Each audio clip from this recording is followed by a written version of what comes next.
Welcome to Guide Guru. We hope this video helps. You begin by powering the Qubo camera and confirming the LED is blinking.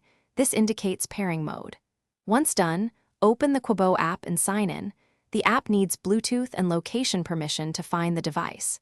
Make sure your phone is on the same 4 GHz Wi-Fi network you plan to use and have the password handy, because the camera cannot join without those credentials. This combination of ready hardware, app access, and network info speeds the initial connection process. You now follow the app prompts to add a device.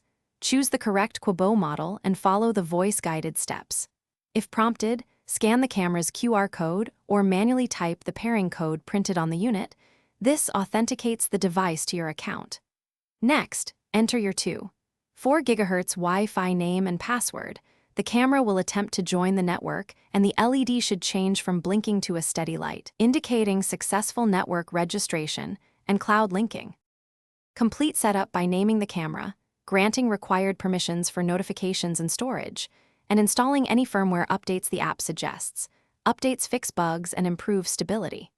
Once done, test live view and motion alerts, and reposition the camera if the Wi-Fi signal is weak.